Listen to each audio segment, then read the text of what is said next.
Chapter 7, Southern Sudan, 2008. Naya sat on the floor. She reached out and took her little sister's hand. Akir did not seem to notice. She lay curled on her side, hardly moving, silent except for an occasional whimper. Her silence frightened Naya. Only 2 days earlier, Akir had complained noisily at length about the pains in her stomach. Naya had been annoyed by all the whining. Now she felt guilty, for she could see that her sister no longer had enough strength to complain. Naya knew many people who suffered from the same illness, first cramps and stomach ache, then diarrhea. Sometimes fever, too. Most of the adults and older children who fell ill recovered at least enough to work again, although they might continue to suffer off and on for years. For the elderly and for small children, the illness could be dangerous. Unable to hold anything in their systems, many of them starved to death, even with the food right in front of them. Naya's uncle, the chief of their village, knew of a medical clinic a few days' walk away. He told Naya's family that if they could take Akir there, doctors would give her medicine to help her get better. But a trip like that would be very difficult for Akir. Should they stay at the camp and let her rest so she might heal on her own? Or should they begin the long, hard walk and hope they reached help in time? Southern Sudan, 1985. The walking began again. Salva shook with terror inside and out. He clung to Uncle like a baby or a little boy, hanging onto his hand or shirt tail when he could, never letting Uncle get farther than an arm's length away. He looked around constantly. Every movement in the grass was a lion stalking, every stillness a lion waiting to spring. Mariel was gone, vanished into the night. He would never have wandered away from the group on his own. His disappearance could mean only one thing: lion. A lion had been hungry enough to approach the group as they slept. A few men had been keeping watch, but in the dark of night, with the wind rippling through the long grass, the lion could easily have crept close without being seen. It had sought out prey that was small and motionless, Mariel sleeping, and it had taken him away, leaving only a few splotches of blood near the path. If it hadn't been for Uncle, Salva might have gone crazy with fear. Uncle spoke to him all morning in a steady, low voice. Salva, I have a gun. I will shoot any lion that comes near. Salva, I will stay awake tonight and keep watch. Salva, we will soon be out of the lion country. Everything will be all right. Listening to Uncle, hurrying to stay close to him, Salva was able to make his feet move despite the cold terror throughout his whole body. But nothing was all right. He had lost his family, and now he had lost his friends as well. No one had heard any screaming in the night. Salva hoped with all his heart that the lion had killed Mariel instantly, that his friend hadn't had time to feel fear or pain. The landscape grew greener. The air smelled of water. The Nile, Uncle said. We will soon come to the Nile River and cross to the other side. The Nile, the longest river in the world, the mother of all life in Sudan. Uncle explained that they would come to the river at one of its broadest stretches. It will not even look like a river. It will look like a big lake. We will spend a long time crossing to the other side. And what is on the other side? Salva whispered, still fearful. Fearful? Desert, Uncle answered. And after that, Ethiopia. Salva's eyes filled with tears. Mariel had been right about Ethiopia. How I wish he were here so I could tell him I was wrong. Salva stood on the bank of the Nile. Here, as Uncle had said, the river formed a big lake. The group would cross the Nile in boats, Uncle said. It would take a whole day to reach the islands in the middle of the lake, and another day to get to the far shore. Salva frowned. He saw no boats anywhere. Uncle smiled at Salva's puzzled expression. What, you didn't bring your own boat? He said. Then I hope you are a good swimmer. Salva lowered his head. He knew that Uncle was teasing, but he felt so tired. Tired of worrying about his family, tired of thinking about poor Mariel, tired of walking and not knowing where they were going. The least Uncle could do was tell him the truth about the boats. Uncle put his arm around Salva's shoulders. You'll see, we have a lot of work to do. Salva staggered forward with yet another enormous load of reeds in his arms. Everyone was busy. Some people were cutting down the tall papyrus grass by the water's edge. Others, like Salva, gathered up the cut stalks and took them to the boat builders. Among the group were a few people whose home villages had been near lakes, rivers or lakes. They knew how to tie the reeds together and weave them cleverly to form shallow canoes. Everyone worked quickly, although there was no way of knowing whether they had to hurry or not, no way of knowing how near the war was. The fighting could be miles away, or a plane carrying bombs could fly overhead at any moment. It was hard work running back and forth between these cutting and those weaving, but Salva found that the work was helping him feel a little better. He was too busy to worry much. Doing something, even carrying big, awkward piles of slippery reeds, was better than doing nothing. Every time Salva delivered a load of reeds, he would pause for a few moments to admire the skills of the boat builders. The long reeds were laid out in neat bunches. Each end of a bunch would be tied together tightly. Then the bunch of reeds was pulled apart in the middle to form a hollow, and the two sides were tied all along their length to make a basic boat shape. More layers of reeds were added and tied to make the bottom of the boat. Salva watched fascinated as little by little the curve of a prow and low sides grew from the piles of reeds. It took 2 full days for the group to build enough canoes. Each canoe was tested. A few did not float well and had to be fixed. Then more reeds were tied together to form paddles. At last, everything was ready. Salva got into a canoe between Uncle and another man. He gripped the sides of the boat tightly as it floated out onto the Nile. Chapter 8, Southern Sudan, 2008. It was like music, the sound of Akir's laugh. Naya's father had decided that Akir needed a doctor, so Naya and her mother had taken Akir to the special place, a big white tent full of people who were sick or hurt, with doctors and nurses to help them. After just 2 doses of medicine, Akir was nearly her old self again, still thin and weak, but able to laugh as Naya sat on the floor next to her cot and played a clapping game with her. The nurse, a white woman, was talking to Naya's mother. Her sickness came from the water, the nurse explained. She should drink only good, clean water. If the water is dirty, you should boil it for a count of 200 before she drinks it. Naya's mother nodded that she understood, but Naya could see the worry in her eyes. The water from the holes in the lake bed could be collected only in tiny amounts. If her mother tried to boil such a small amount, the pot would be dry long before they could count to 200. It was a good thing, then, that they would soon be returning to the village. The water that Naya fetched from the pond in the plastic jug could be boiled before they drank it. But what about next year at camp? And the year after that? And even at home, whenever Naya made the long, hot walk to the pond, she had to drink as soon as she got there. She would never be able to stop Akir from doing the same. Southern Sudan, 1985. The lake surface was calm, and once the boats had pulled away from the shore, there was not much to see, just water and more water.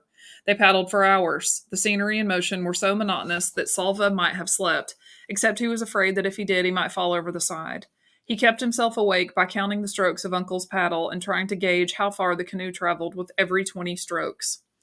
Finally, the boats pulled up to an island in the middle of the river. This was where the fishermen of the Nile lived and worked. Salva was amazed by what he saw in the fishing community. It was the first place in their weeks of walking that had an abundance of food. The villagers ate a lot of fish, of course, and hippo and crocodile meat as well. But even more impressive were the number of crops they grew: cassava, sugarcane, yams. It was easy to grow food when there was a whole river to water the crops. None of the travelers had money or anything of value to trade, so they had to beg for food. The exception was Uncle. The fishermen gave him food without having to be asked. Salva could not tell if this was because Uncle seemed to be the leader of the group or because they were afraid of his gun. Uncle shared his food with Salva, a piece of sugar cane to suck on right away, then fish they cooked over a fire and yams roasted in the ashes. The sugar cane juice soothed the sharpest edge of Salva's hunger. He was able to eat the rest of the meal slowly, making each bite last a long time. At home, Salva had never been hungry. His family owned many cattle. They were among the better off families in their village of Luanarik. They ate mostly porridge made from sorghum and milk. Every so often, his father went to the marketplace by bicycle and brought home bags of beans and rice.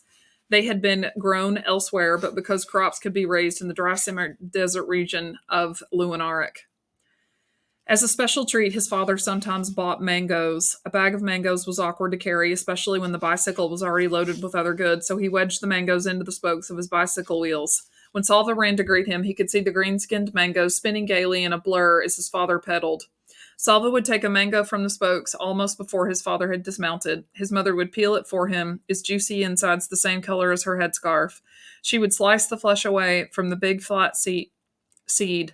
Salva loved the sweet slices, but his favorite part was the seed. There was always plenty of fruit that clung stubbornly to the seed. He would nibble and suck at it to get every last shred, making it last for hours.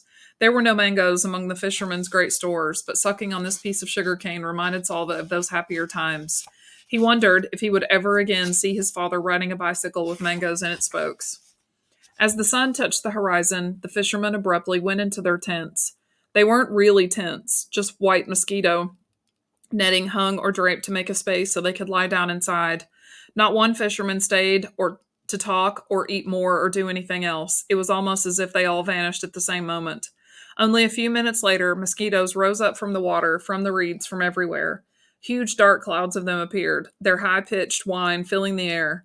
Thousands, maybe millions of hungry mosquitoes massed so thickly that in one breath, Salva could have ended up with a mouthful if he wasn't careful. And even if he was, they were everywhere, in his eyes, nose, ears, on every part of his body.